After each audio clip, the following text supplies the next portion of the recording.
कहानी का शीर्षक है राजा का कर्ज और लड़की के प्रश्न। एक गरीब आदमी था। एक दिन वह राजा के पास गया और बोला, महाराज, मैं आपसे कर्ज मांगने आया हूँ। कृपा कर आप मुझे 5,000 रुपये दें। मैं 5 वर्ष के अंदर आपके रुपए वापस कर दूँगा। राजा ने उसकी बात पर विश्वास कर उसे 5,000 रुपये दे दिए। 5 वर्ष बीत जाने के बाद भी जब उस व्यक्ति ने राजा के 5,000 रुपये नहीं लौटाए, तब राजा को मजबूरन उसके घर जाना पड़ा, लेकिन वहाँ वह व्यक्ति नहीं मिला। जब भी राजा वहाँ जाता, बहाना बनाकर उसे वापस भेज दिया जाता।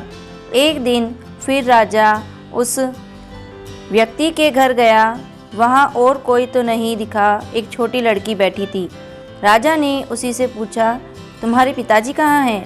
लड़की बोली, पिताजी स्वर्ग का पानी रोकने के लिए गए हैं। राजा ने फिर पूछा, तुम्हारा भाई कहाँ है? लड़की बोली, बिना झगड़ा करने गए हैं। राजा के समझ में एक भी बात नहीं आ रही थी, इसलिए वह फिर पूछता है, तुम्हारी माँ कहाँ है? लड़की बोली, माँ 1 से 2 करने गई है। राजा उसके इन उल जुलूल जवाब से खींच गया। वह गुस्से में पूछता है, और तुम यहाँ बैठी क्या कर रही हो?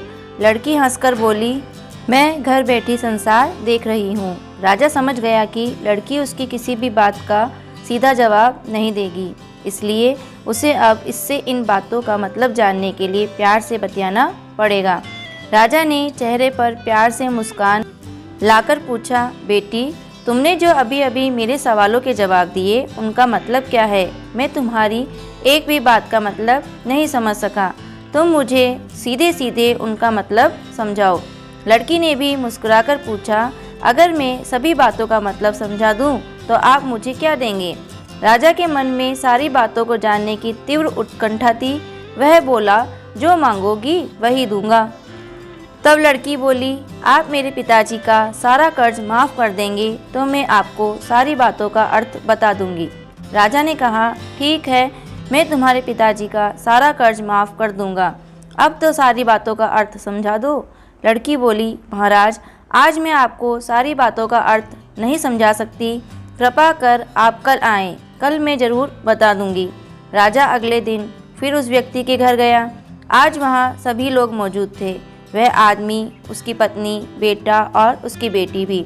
राजा को देखते ही लड़की ने पूछी, महाराज, आपको अपना वचन याद है ना? राजा बोला, हाँ, मुझे याद है।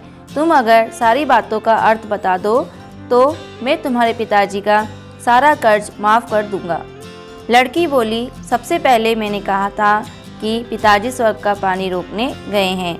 इसका मतलब था कि वर्षा हो रही थी और हमारे घर की छत से पानी टपक रहा था। पिताजी पानी रोकने के लिए छत को छा बना रहे थे, यानी वर्षा का पानी आसमान से ही गिरता है और हम लोग तो यही मानते हैं कि आसमान में ही स्वर्ग है। बस पहली बात का अर्थ यही है। दूसरी बात मैंने कही थी कि भैया बिना झगड़ा करने गए हैं। इसका मतलब कि वे रेंगटी के कांटे को काटने गए थे। अगर कोई भी रेंगटी के कांटे को काटेगा तो उसके शरीर में जहाँ तहाँ कांटा गड़ ही जाएगा, यानी झगड़ा नहीं करने पर भी झगड़ा होगा और शरीर पर खरोंचें आएंगी। राजा उसकी बातों से सहमत हो गया। वह मन ही मन उसकी चतुराई की प्रशंसा करने लगा। उसने उस उत्सुकता के साथ पूछा, और तीसरी चौथी बात का मतलब बेटी? लड़की बोली, महाराज, तीसरी बात मैंने कही थी कि माँ 1 से 2 करने गई है। इसका मतलब था कि माँ अरहर दाल को पीसने, यानी उसके 1 का 2 करने गई है। अगर साबुत दाल को पीसा जाए तो 1 दाना का 2 भाग हो जाता है, यानी यही था 1 का 2 करना। रही चौथी बात, तो उस समय मैं भात बना रही थी और उसमें से एक चावल निकालकर देख रही थी कि भात पूरी तरह पका है कि नहीं। इसका मतलब है कि मैं एक चावल देखकर ही जान गई कि पूरा चावल पका है कि नहीं, अर्थात चावल के संसार को मैं घर बैठे ही देख रही थी।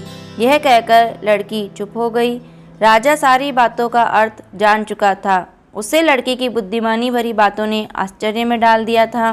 फिर राजा ने कहा, बेटी तुम तो बहुत चतुर हो, पर एक बात समझ में नहीं आई कि यह सारी बात तो तुम मुझे कल भी बता सकती थी, फिर तुमने मुझे आज क्यों बुलाया? लड़की हंसकर बोली, मैं तो बता ही चुकी हूँ कि कल जब आप आए थे तो मैं भात बना रही थी।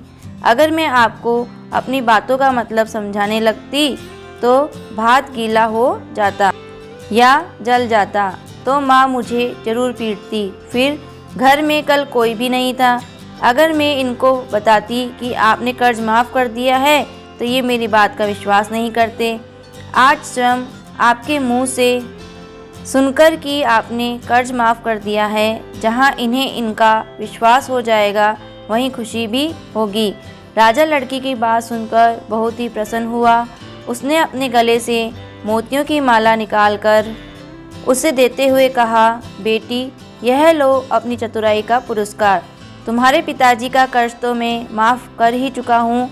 अब तुम्हें या तुम्हारे घर वालों को मुझसे बहाना नहीं बनाना पड़ेगा।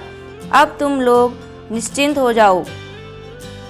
अगर फिर किसी भी चीज़ की ज़रूरत हो तो बेझिझक होकर मुझसे कहना।